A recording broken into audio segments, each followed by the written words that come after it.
I'm Sam Watson, an Irish international event rider, and we've been fueling our performance horses, brood mares, foals, young stock and leisure horses on Red Mills Horse Feed for generations. We all want to do the best for our horses, and what we feed is central to their well-being, their performance, and even their mood. Like everything, we get out what we put in. Whether you're prepping for a 4-star or simply want to see your horse happy and healthy, what you feed can make all the difference. The guys at Red Mills have added 2 new mixed products to their popular Care range. This has fueled my top horses to win medals at major championships, and it keeps them relaxed and feeling great in their day-to-day routine. The unique Care package supports stomach, muscle, hindgut, and hoof care, and it's low in starch, and you can choose a cube, a mix, with oats or without, or the Performer Care Balancer. Check out redmills.com or follow them on social, where you can learn all about equine nutrition. You're listening to the Echo Ratings Eventing Podcast, the show with a light-hearted look at the eventing world, all of the big event previews, reviews, and special guests, and of course, backed up with all of the key Echo Rating stats. Welcome to the Echo Ratings Eventing Podcast.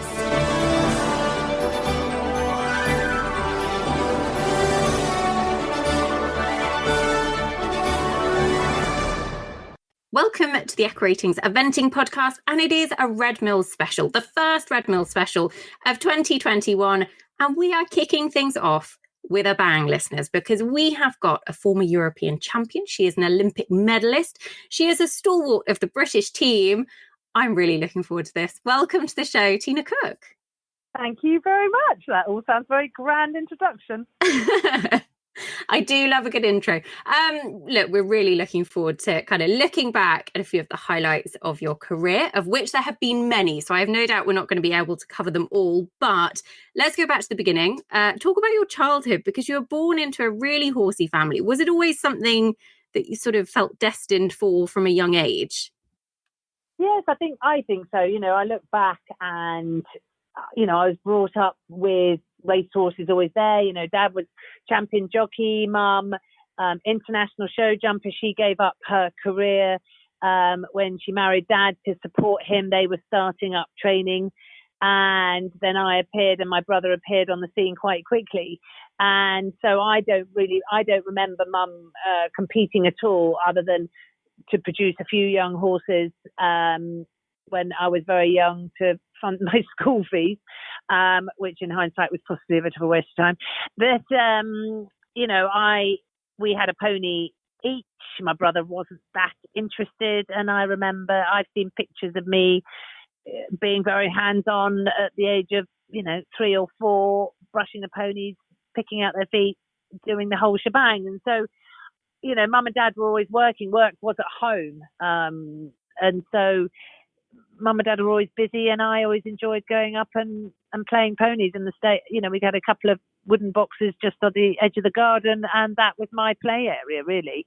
And, you know, I entertained myself, and that's where I wanted to be. And so I suppose, yes, that was a natural place for me. As I said, you know, Mum and Dad were always working. I always remember when Dad being a trainer, owners used to ring him in the evening. We didn't have mobile phones in those days. And Dad used to have to take the phone off the hook just to be able to eat his supper. And we used to sit down as a family. And, you know, it was a pretty full-on lifestyle. But now that I've got children myself and got one child that loves horses and one that doesn't, and I suppose that was very similar to my brother and I. So, yes, I suppose I was destined to go down the horse route.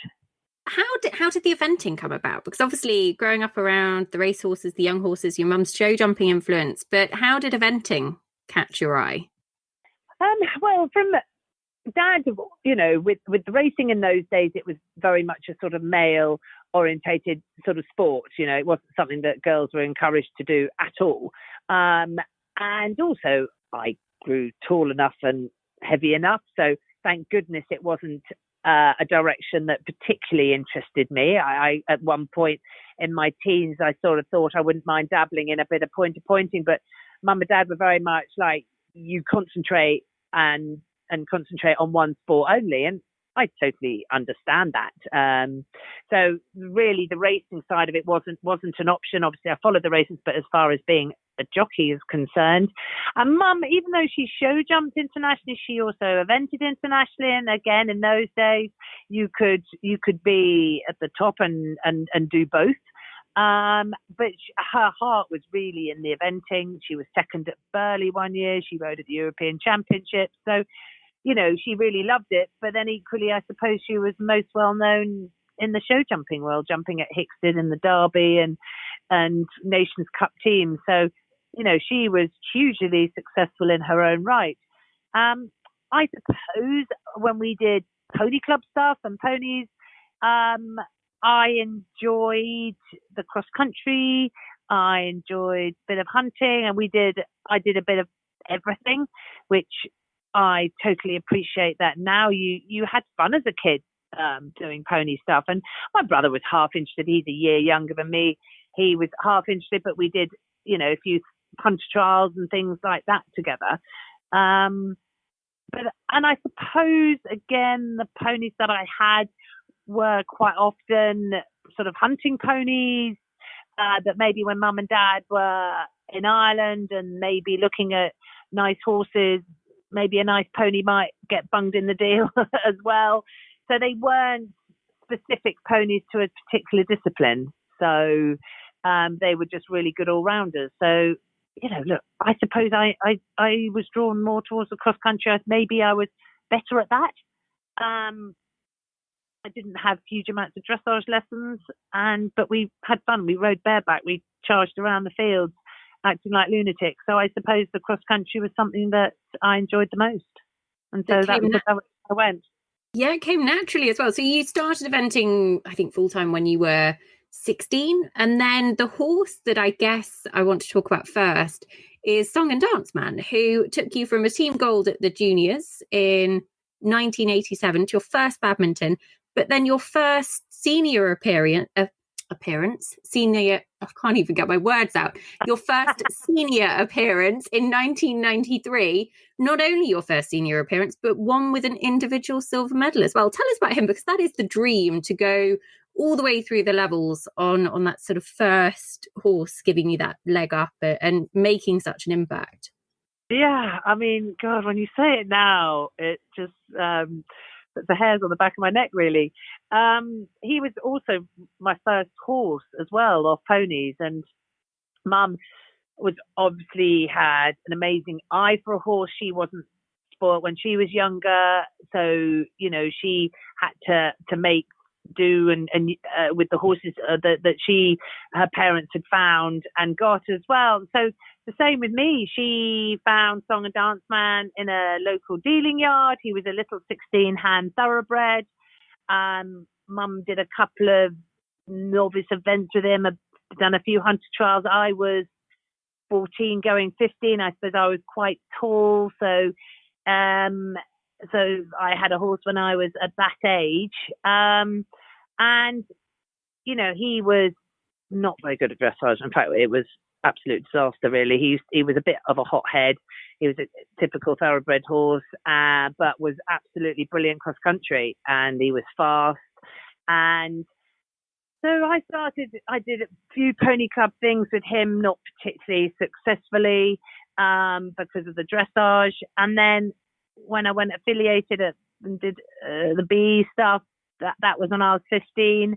And to be honest, in those days, we did a couple of novices, and then we did some intermediates for juniors, because the level was upper level than what the juniors and young riders do now. So, I mean, how we all survived and got out the other end. I mean, I think about my fourth or fifth event was an intermediate. I mean, now you just shut your eyes and just can't even imagine it. And, my first taste of getting into a championship was when I was 15, just going 16. I struggled at school. I wasn't the brightest. I had great fun at school. I was sort of sporty, and I suppose I enjoyed my running and did well there, but academically not really. And because I had this taste of going to a European Championship, I think I got in as a reserve. That seems to have followed me all the way through my career. but you can't say that I don't seize the moment if I do manage to get in. Absolutely, yeah. And I got on the team there, and we won team gold. I was on the team with William Fox-Pitt, as well as many others, obviously, but I say William because we carried on going. Amanda Harwood in those days, Amanda Perrott, and we went all the way down to Rome. And so what an amazing trip. Our mothers all drove the lorries down there. We flew because I don't think our mothers wanted us in the lorries with them for 3 days. And, you know, that was my first European Championship, and to come away with team gold. And I thought, oh my God, this is the way that I want to go. This is such a privilege to represent your country, to have a Union Jack on your saddle cloth, a Union Jack on your coat, to win and come away with a medal, even though I suppose individually I can't even remember where I finished. But anyway, I went clear cross country and show jumping. But yeah, just to be in that whole atmosphere and the camaraderie of the team, it stayed with me forever. You know, I'm getting all passionate about it, talking about it now, and it does mean a huge amount in it, and it doesn't leave you. And then to have a horse like that to then take me through the grades and get to my first badminton. I did young riders with him, and do my first badminton, and to move up from probably about 80th off the dressage or something, and I finished 11th. 10th. Because 10th. Oh God, even better. I know. I don't even know what I was after. Well, you've got all the details in front of you. I can't remember. But anyway, basically nearly last. It was the wettest badminton as well. I mean, really hideous. But I suppose I had a horse that was brave and could gallop, and I naively kicked on, and it just gave me one of those great starts to my career. And, you know, he was just an ordinary little horse, but he had that will to please. I had many years of being incredibly frustrated because he used to get very tense in the dressage, and obviously I had teammates on horses that maybe were a bit more established on the flat and did better than me, and I did get a bit of a mental block about it and used to get quite upset about it, and you know, would practice but never really got anywhere, never really knew how to ride a dressage test until I got my next horse called Smithtown Lad, who was just a hunter hireling that mum and dad again saw him in Ireland and said, look, that's a nice little horse, put that on the lorry. He had a hogged mane, and he was a better mover, even though he'd never done dressage, but I managed to teach him, and with lessons I learned how to ride a dressage test on him, and he sort of ended up being my sort of young rider horse. So when I was going through the grades, I had Song and Dance and Smithtown Lad, and they taught me so much through those junior and young rider days, and Jill Watson was an absolute legend, and you know, she taught us so much about teams and camaraderie and respect, and you know, I was so lucky. Look, it didn't always go amazingly, but I had a lot of fantastic life experiences at an early age. So I think you either take it on board and drives you to do better. I did win an individual medal at a junior European Championships, but I was generally a sort of team person, I suppose, and I suppose I always have been. You have, and actually the team, I find it so interesting to talk to you about this. I think we spoke about it a little bit on the Horse Trials Support Group show that you came on beginning of last year. Listeners, if you haven't heard it, go back and give it a listen, because it is something that you've already touched upon, is the feeling of riding for your country, that Union Jack, and being part of a team, riding for your teammates. It isn't an individual performance, it is a team. And actually that is something that really means something to you, and it has stuck with you from those early days all the way through to now.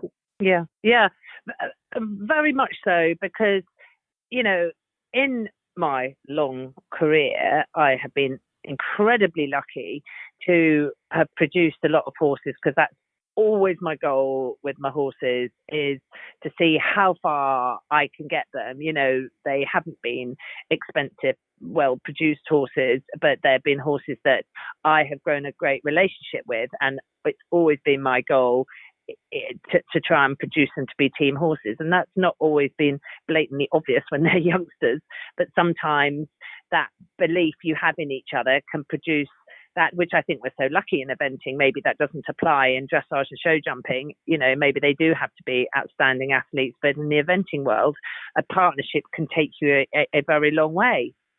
And they don't have to be the most scopiest and the most beautiful of horses, but if you can work together, the horses will try their absolute best for you, because as riders we never get it right all the time. As much as we dream about doing it and we look at other people and go, oh god, it must be so frustrating, always been, being that perfect. But we're not perfect, and if you've got a partner in a horse that will try for you when you do make a mistake, that's what get the results. And it's something that has stayed with me all along, and that what I thrive on is getting the very best, and if it means you represent your country on this horse that you have produced from scratch and grown this amazing partnership with, and owners that come along with you, owners that have supported me over the years, many years, and with these horses, and that have followed me through ups and downs. It hasn't always been glamorous, but has stuck with me, and hopefully I have rewarded them with a lot of fun as much as they have supporting me, and so that it's a two-way thing, that you feel very much like a sort of extended family, but equally they're your owners and you respect them and you want them to have fun, because that's why they stick with you. Yeah, that's why they're doing it in the first place. In the 90s, there was a huge amount of success, obviously, from those first Europeans in 93, but you went on the following year, won a team gold at the World Equestrian Games in 94, then 2 European Championships as well, an individual bronze at the Europeans in 97 with General Jock, and the other horse that springs to mind in that sort of era, a little bit later, perhaps Captain Christie. How did they compare? Because obviously now you've sort of made it to senior championship level with your first horse, but actually then establishing yourself at that top level. How was that for you? Yes, that was, I was lucky, having that immediate success. But I had my mother should take huge amounts of credit. We found young horses like General Jock came from Doncaster Bloodstock Sales. Mum just saw him walking around the paddock. Obviously that's as far as you see, not like nowadays where you can jump and do whatever you like, them have them all x-rayed and vetted and all that carry on. Mum and dad, if they, through their work and their business finding racehorses, if mum happened to see, like Jock, he was quite a deep body, deep girth sort of horse, he wouldn't have walked around the paddock at the sales ring looking necessarily like he was a galloper and to be a racehorse. And, mum bought him from there and thought, well, let's see what we can make of him as a 4-year-old. Unbroken, Midnight Blue is another horse. We bought him from Malvern Sales. Big Ranger Chestnut, I think he was 3 or 4-year-old as well. And so those two horses sort of came through as Smith Time Lad and Song of Dance Man we were just coming out of Young Riders. We managed to buy General Jock and Midnight Blue over those sort of years and broke them in, got them going. And I needed to find sponsors. So I had a couple of companies that supported me, and a chap called Maurice Pinto who did have horses with my father that actually bred Miners Frolic. And so he ended up being a great supporter of mine by sending me Miners Frolic as a 4-year-old to see what I could do with. And so all the way through my career, they've been young horses, and then I've been able to either sell them, shares of them, to owners that were already with me, or owners that have either sent me horses that maybe haven't been quite good enough, and then have invested in these horses that my mother and I, or my mother, have found at the sales and bought cheaply. So we've gone on and produced them. And so, and the overlap came I was so incredibly lucky at the World Championships at The Hague. I was actually selected because General Jock had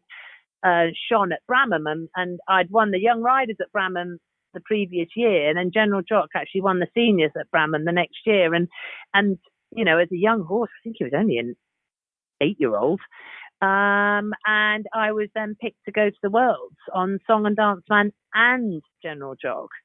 So it was, and so I had the choice. I even travelled both horses travel out there. Once I walked the cross country, there was a particular combination of fences running down this steep hill to this very long bounce into the water, and Song and Dancer was only little. He didn't particularly like jumping into water, and so I decided to ride General Jock there.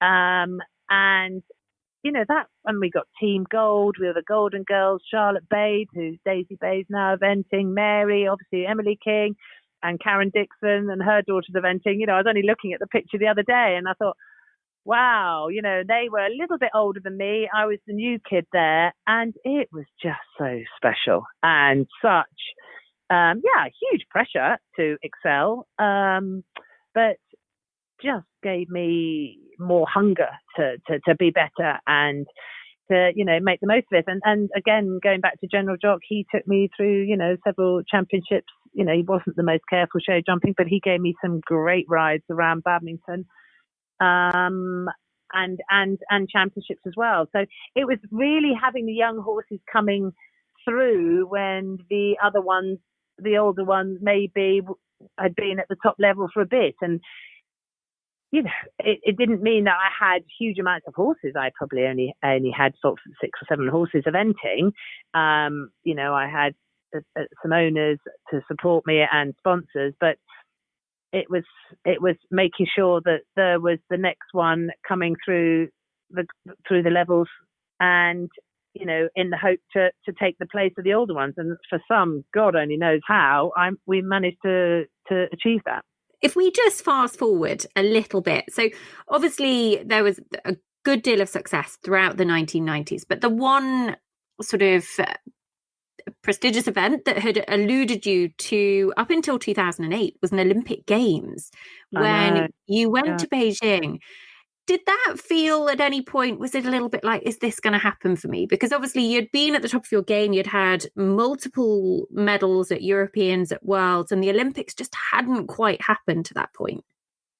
Yes, and it was something, oh my goodness, every athlete in every sport dreams of an Olympic Games, and it just wasn't quite happening for me. And the horses, you know, when we talk about all the success, you know, there were times when the horses would go lame, and Atlanta was, I think it was Atlanta. See, I don't have a very good memory. That's why I haven't written a book yet, because my memory isn't very good. But there was one year at Badminton where I was the best British rider. And in those days, you had to go well at Badminton. Otherwise, forget it. You weren't going to be selected. The selection now is a lot more open-minded. But in those days, if you didn't get there, that was it. And one year at Badminton, I was 6th and 8th at Badminton, on General Jock and Midnight Blue, possibly, actually, I think. And that was an Olympic year. And you're like, surely this is going to be the year. You know, both my horses were the best British horses, and they both just weren't quite sound, with foot problems as it happened, but just foot problems. We just couldn't get on top of them to get them right. The more we tried to get them right or change the shoeing, blah, blah, blah, I didn't make it. And then the next year I had Captain Christie, who again was a brilliant little jumper by Cavalier. He used to go with his tail swishing, but that was just one of his just little quirks, wasn't because he didn't want to go. He was a good horse, probably not really world class, but a really fun horse. Again, a dealer sent him to me to try and make something of, and I told him to, again, you know, some of my loyal owners that have stuck with me all the way through. And he then was my next top horse, so probably wasn't quite good enough to be an Olympic horse. And it was looking like the Olympics were going to elude me. And it was something that Mum had never ridden at Olympics. And I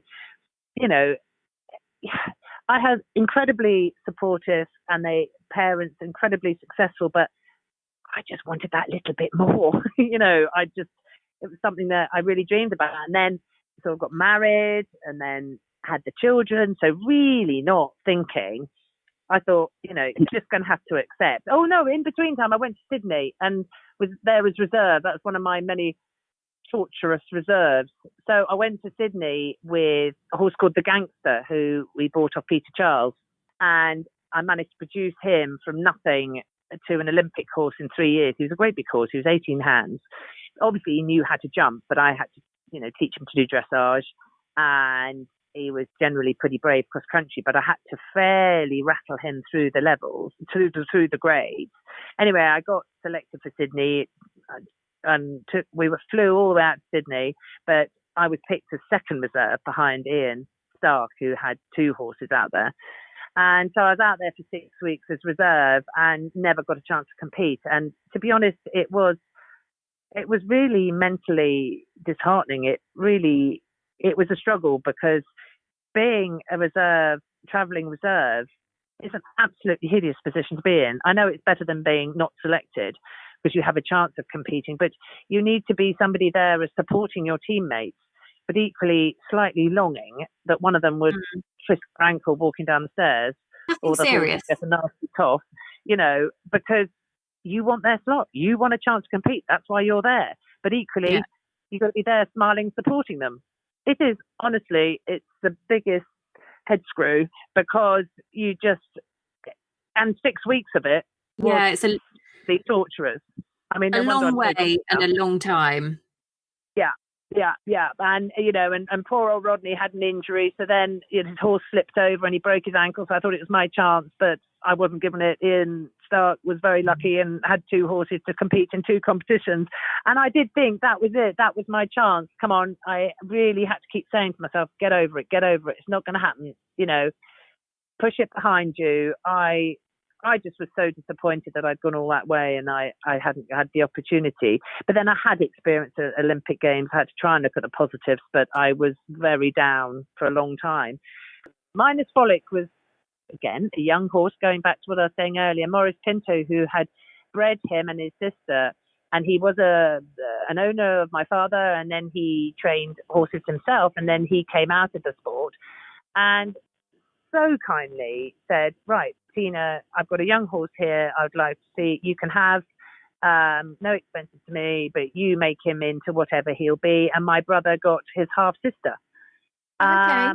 And when I went over to in my lorry to go and pick him up, I thought, I don't know what I'm going to get. I might have some scrawny looking thing in the stable. And I looked and I thought, okay, he's beautiful. Surely he'll be a show horse. He'll be something. He was such a lovely looking horse. And so we went from there with his fairy tale story. And he, as a young horse, he wasn't the bravest. I did quite a lot of drag hunting with him and to try and sort of toughen him up. But we had this amazing partnership. And I remember the year before Beijing, Foxy, William Fox Pitt, one of my best friends, sort of said to me, well, why you surely got to have a bit of a chance with that horse. I said, don't be so ridiculous. Hasn't nearly got enough experience. It's only a 9-year-old or 8-year-old or something. And so I did Blenheim on him. And then I thought, actually, he's a blood horse. It takes nothing out of him. Race horses can run 2 weeks apart. And Blenheim and Buccolo were a month apart or something similar. And I ran him at both. And he was second at one and third in another. And all of a sudden, I was in line to be able to go to Beijing, Hong Kong. And again, I was reserved. Hadn't quite done enough. I had people writing to me going, really, do you think this is the right decision? The heat is going to be unbearable. The horse is a long flight. You don't know how the humidity is going to cope with people. He's such a young horse. Why don't you wait for the next Olympics? And it was a really difficult one. I thought, no, if this horse, I'm going to absolutely seize this opportunity. He's a fit blood horse. I'm going to give it a go. He might be lacking a bit of experience, but, he's really not done much wrong in his career so far.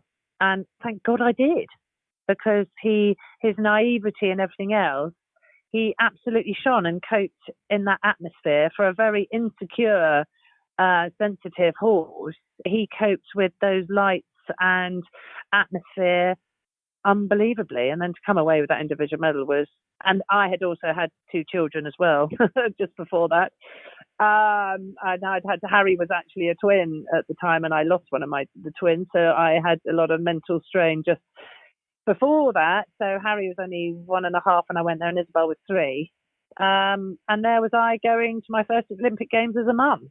Not as I imagined it to be at all, but it's just the way life works out sometimes. And I was lucky after having children that I was able to get on board again, and the horses like Minus Frolic, who have such a lovely temperament, and I had another horse called First Flight, who I used to ride for Polly and David Gilmore. He was a fantastic jumper, and I got on and thought, actually, yeah, I can do this. And, and that's not always the case for everybody that has children. And I totally respect people's decision that decide it's not for them, because it is very, very much a personal thing. And being careful about which horses you get back on after having children, because if you get on the wrong one and you lose your balance and you have a bit of a fright, it could put you off forever. And I was very lucky. I was one of the lucky ones that could get back and be competing at the very top level. I felt a bit blubbery and a bit wobbly, a bit fat compared to some of the other Olympic athletes walking around the Olympic Park. But I did a very quick crash course when it was looking like I was going to be getting in. When Zara's horse Toy Town went lame, I got in. And so it was like, crikey, this is really happening. You need to get fitter very, very quickly. So, oh my God, it's been the most amazing sport and career, really. It's an amazing story. And even just getting to Hong Kong, Minus Frolic was still, as you've said, relatively young. You get that individual bronze medal. To have waited for that Olympic taste and then to come home with a medal around your neck after everything that you've achieved and gone through over the last few years is incredible. But actually, it almost, he stepped up at that occasion and he stayed up. The following year was the European Championships.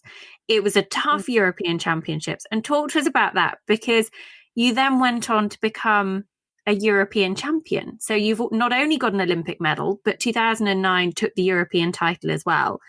And he really was proving to be that horse of a lifetime at this point. Yeah. And, he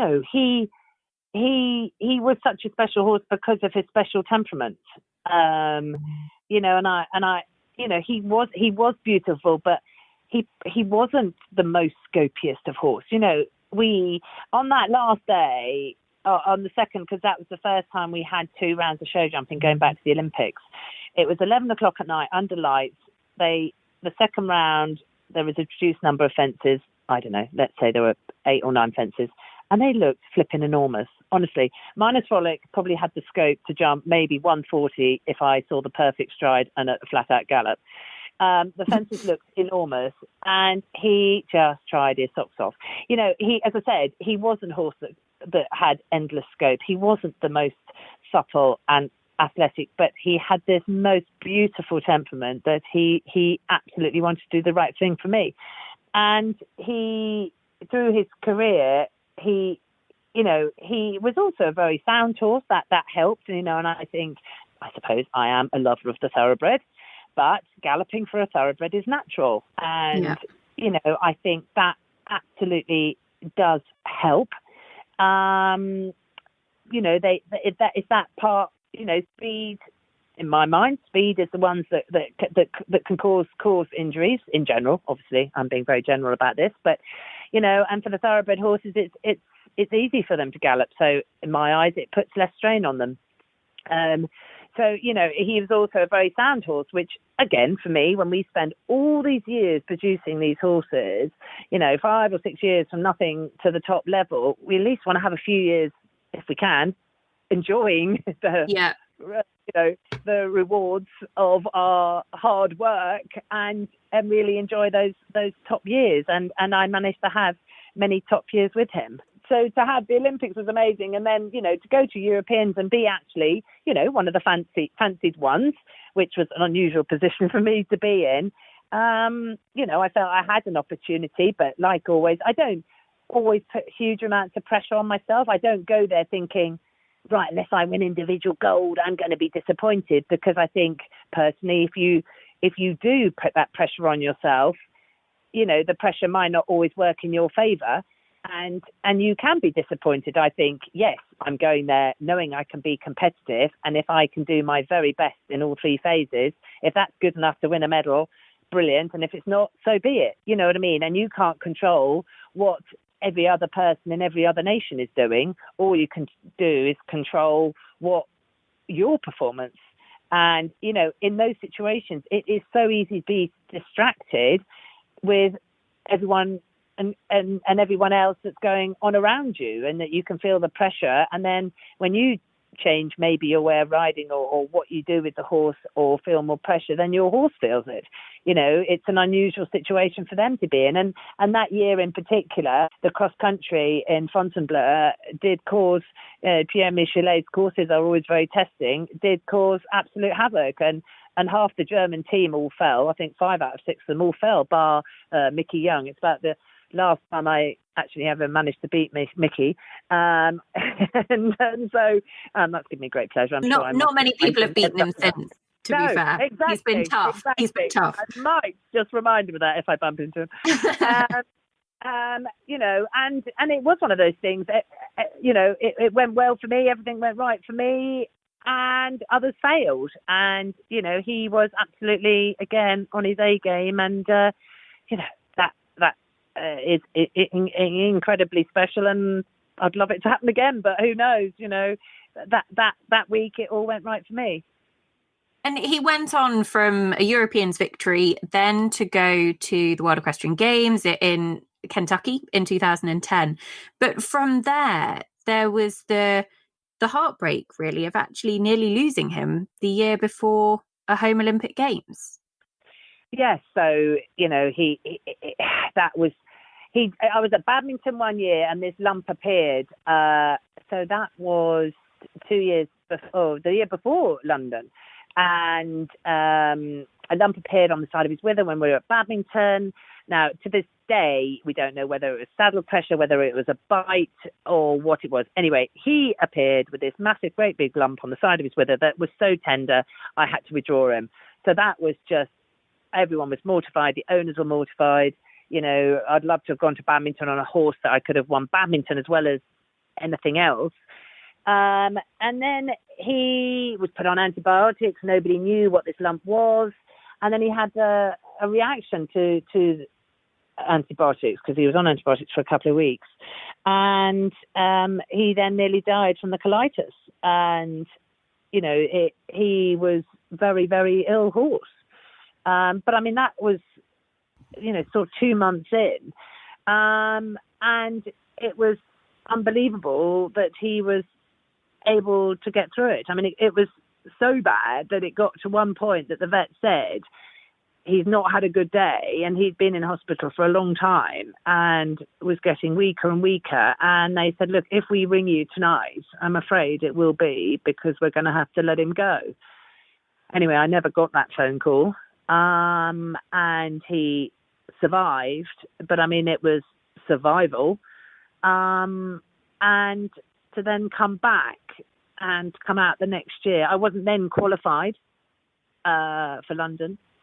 And so I had to come out in 2012, and Ballindennis put on a really early event at the end of February. Because there were several other nations that needed qualification, people needed qualification. And so we went out there. My father also died in February of 2012. And the only amazing thing that happened in 2012 was to get to the Olympics, because, we had absolute heartache in losing my father in February, just before Ballindennis.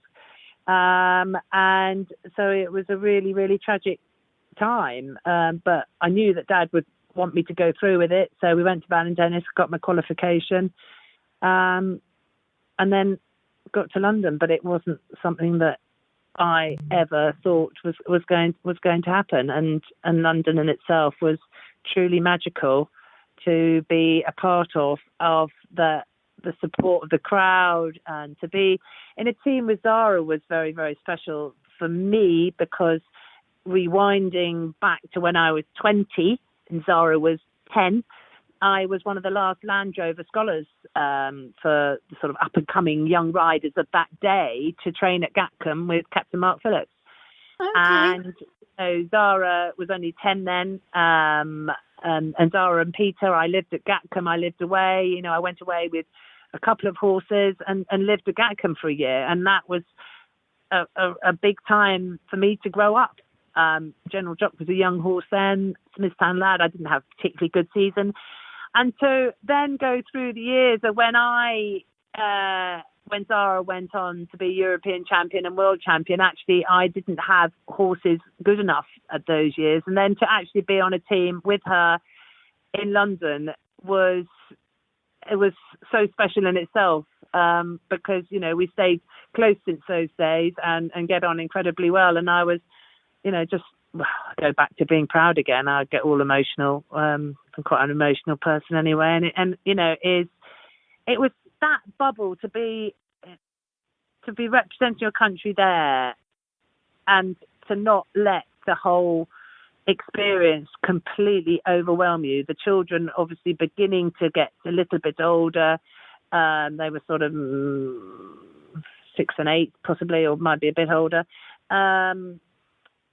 To actually sort of realise what mummy does, and that actually it's quite cool, because people at school are talking about the Olympics and that's where she's going. And so they came up just for a day, because we were worried obviously that Greenwich was going to be so packed. And that's another part.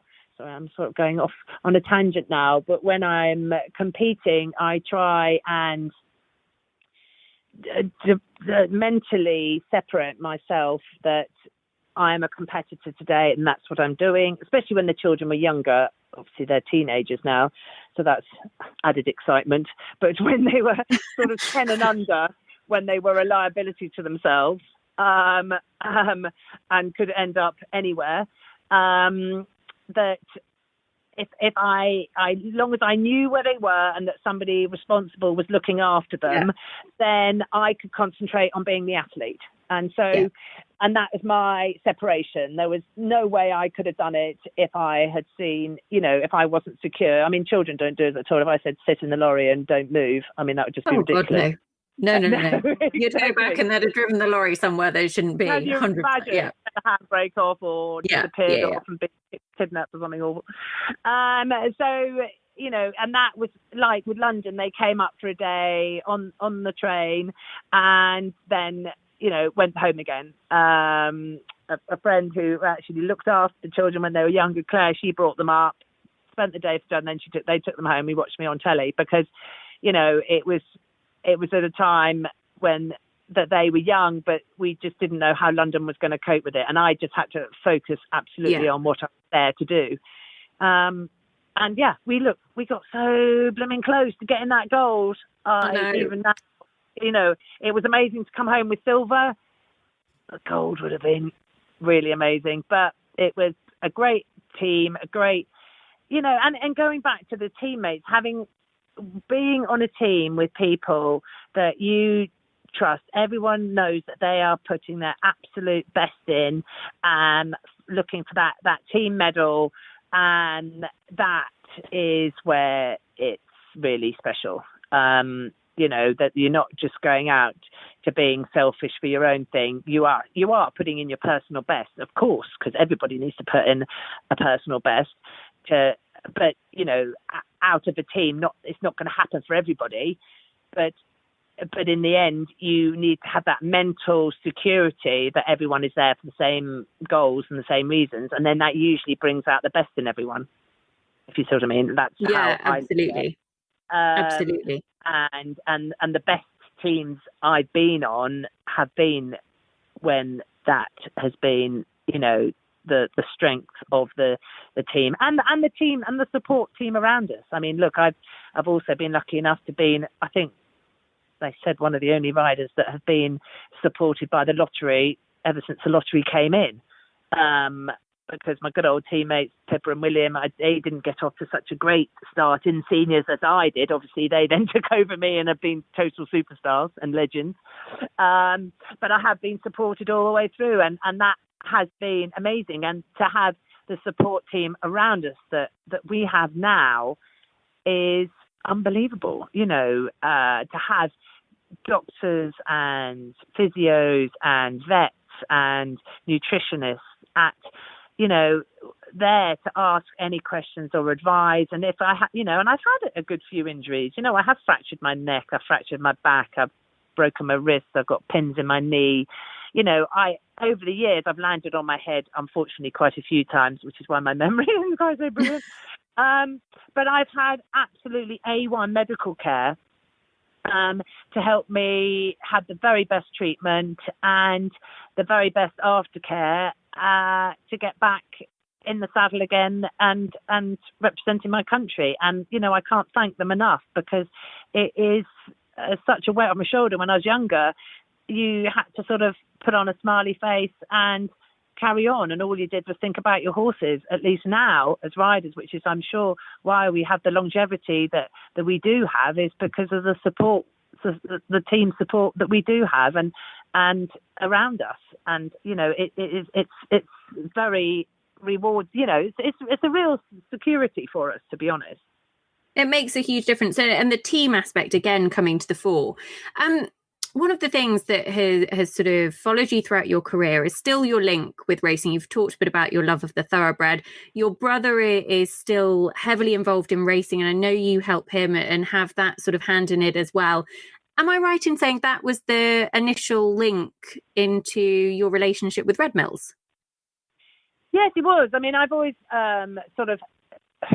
I'm obviously busy with my eventing career, but when Dad was still training and when Nick was starting off, I would help a little bit, not a lot, but with the feeding, and that Red Mills came into Nick's yard, we just kept the feed really basic to a cube, and the horses ate it really well, and it was a really consistent feed. That's at that point I was looking for a change, and I'd noticed how well it worked with Nick's horses. That's when I moved over to them, and that has to be 8-10 years ago now. And I like to keep things reasonably simple. My horses in general are all quite energetic, quite bright horses, and so I just try and keep things as simple as possible. So and it's been a feed that really works for me. They've supported me unbelievably, and my horses have enjoyed their feed, and it's worked really, really well. It's certainly a great relationship, and I know, listeners, we will have more Red Mill shows coming up for you over the next few months as well. But in terms of the future, Tina, because you have achieved so much in your career, in terms of the future, I know your daughter Isabel is very keen. Harry is not keen, but Isabel is. Do you think that you can see her pursuing a career in the future in eventing? Oh, it would be amazing. She's a little bit like a mini me at the moment. Like she hasn't done so well at school. She hasn't had GCSEs this year now, which obviously have been cancelled. She loves the riding. She always has done. She wasn't the bravest of children to begin with, but I came across a fantastic pony called Parsley, and she just did everything on him and is riding with so much confidence. And so now it's the horses that I have in the yard. I'm looking at, will they be horses for her? And she loves riding. So this lockdown has been fantastic for her. She's in child's heaven, not having to go to school, and can ride horses all day. And so we didn't really have ponies to do the pony championships. She had a fantastic pony, but he wasn't going to be sound. I got him out of the hunting field. He was a very talented pony, but not the soundest of ponies. So we rather skipped that level, and would be lovely if she could aim for juniors at some point. She's got a homebred mare to ride that I've got, and a horse off a local dealer lady that she's producing. And, you know, look, she absolutely loves it. Yes, she has ability, but like for any one of us, we need, you know, as in my career, work hard and hope that it's right for you and a bit of luck for you. So, yeah, look, it would be amazing. I'm never going to put pressure on her because I know the ups and downs of the sport. But, oh, my goodness, yes, I think I might get a bit emotional. And she's got godparents there that will be supporting her. In fact, Pippa and William as well. So it would be amazing. But, you know, no pressure on her. She won't be lacking a trainer. Would you be a good at watching her, or do you get nervous? Well, so far, I do get asked this. So far, I've been quite good because I've always made sure that she has ridden ponies that are quite safe, and so that I believe if she hangs on, the ponies aren't going to do anything naughty or really silly. So, you know, and I haven't made her do it. It's been her choice to do it. You know, when Harry, my son, and I was trying to encourage him to get a bit more involved, and there were boys in the pony club, but he wasn't really wanting to do it. And a couple of times he fell off. And I did look at myself and go, really? Is this really, you know, it's quite a dangerous sport really to be making your child do it if they don't really want to do it. So I backed off with him. But with Isabel, as in now, you know, when she's out competing, she wants to go and do it. I've been making sure as a mother that she's ready for it. And so far, I've been okay. So far, so good. Of course I do. Of course I want it to go well, and I'm excited for her. But, you know, she's really enthusiastic, really dedicated, and really wants to do it. So, you know, when it comes down to it, I've got to sort of take a deep breath and let her go. But watch this space. You might see me somewhere looking pale, and I'll be like. She's 14 now, so you never know. Badminton. No, she's 15. Oh, she's 15. Okay, so badminton sort of 2027, 26, 27, 28. You never know, Tina. You could both be there. No chance. I get to that level, I might not be quite so relaxed. So you might just say, I think you said you were all right about it. And I'll be like, okay, I was lying. I was lying at the time. In terms of you for the future, obviously you've got a couple of really nice top level horses in Calvina, who's back this year, Billy the Red, who's won a team gold at the Europeans. The plan, I understand, is for badminton in the spring. All touching wood, crossing fingers, etc. Yes, Billy the Red is a real team horse. He went as reserve to Rio. He flew out there, loved the trip to the beach, and then came home again. But he's carried on from there and been to 2 Europeans at the Worlds. You know, he jumped clear around the world. He's flown to America. So he's proved himself as a horse that is very happy flying. You know, he is a world-class horse. I didn't bring him out last autumn just through a very minor injury that I decided that I'm going to deal with this now. When Burley was cancelled, I thought, you know what, for him, when he has been he's competed at the very top level, I'm actually not going to bring you out this autumn, deal with the little injury that he had, and actually bring him out this year. So rightly or wrongly, if I made the right decision or not, only time will tell. But absolutely, he is going to be aimed with Calvino. So they're my 2 top horses for badminton. Elizabeth Murdoch has been a great support to me with both those horses, and she's had Billy the Red for probably 7 years now. And that's very much where, you know, she would like him to go, and he needs to go well there because, you know, some of the other competitors, you know, that have gone well last autumn, I need to come out and shine. But the great news also is that if we're going to hopefully have a European Championships for eventing, we have a double whammy to aim for. So to me, that's really exciting. I'll be aiming for an Olympic Games, but I need a good result at badminton. So time will tell. Yeah, absolutely. In terms of your career and what is left that you would still really like to tick off, is there anything left that you think, do you know what, I would really love that to happen to me? Because you've achieved so much. is there anything left for you to that still kind of makes you go, oh, a 5-star win? Yes, a 5-star win. I haven't won a badminton or a Burley. I've been well placed at both. I've had some amazing rides around both. It would be amazing, but I'm not going to beat myself up about it. I lost the horse that I really thought was De Novo News, was the horse that I bred, that unfortunately had travel sickness and died of pneumonia when he came back from Poland one year. I really felt that he would have been a badminton winner, but I lost him. Billy the Red is more than capable of winning a badminton, but equally there probably isn't going to be that many badmintons, left in him or me. I don't know. I'm 50 now. I still want to be doing the sport while I can be competitive, while I still have that goal of being good enough to get into a team, but I don't want to be competing at that top level just to be another competitor. And as soon, I don't know when that time will be, but as soon as I feel that I'm missing a beat, I'm not going to be quite good enough.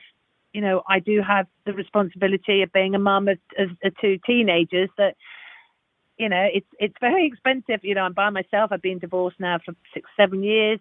I'm bringing them up myself. As they get older, they become more and more expensive. And, I need to be, I've given myself the opportunity of keeping, and I've had amazing owners that have kept these top horses with me.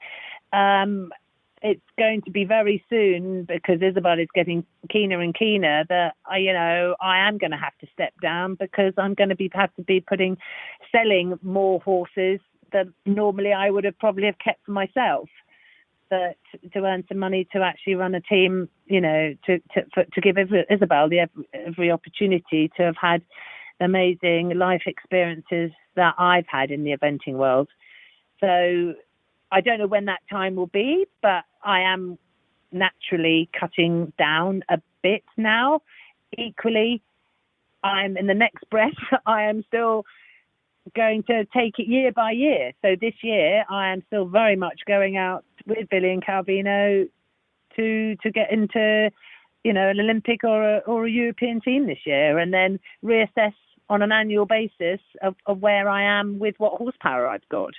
And where Isabel is, but I have to be realistic. It's not a cheap sport to be in, and that I need to be selling more horses now. Well, I have faith, Tina, that this year is going to be a good one for you, and we are going to be rooting for you throughout. We absolutely will. Thank you so much for coming on this Red Mill special. It has been an absolute joy. I could talk to you for hours and hours and hours on end, but look, thank you so much. Good luck this year. We will be following your progress, as I'm sure all of our listeners will. And thank you for coming on the show. That's a pleasure. I've been waffling on. It is, honestly, we could just listen and listen and listen. Absolutely. Listeners, we hope you've enjoyed the first Red Mills special of 2021. We have got some really exciting shows in the pipeline for you, so do stay tuned. A big thank you to Red Mills for their continued support of the podcast this year, and watch this space. Lots to look forward to. Tina, a big thank you for being an excellent guest, and listeners, we will be back very soon. Thanks for listening. Thank you for listening to the Echo Ratings Eventing podcast. This podcast is available for free on iTunes, Spotify, Podcast Addict, or wherever you usually listen to your podcasts. Make sure you subscribe so that you don't miss an episode. Find us at eventingpodcast.com or search Eventing Podcast on social media.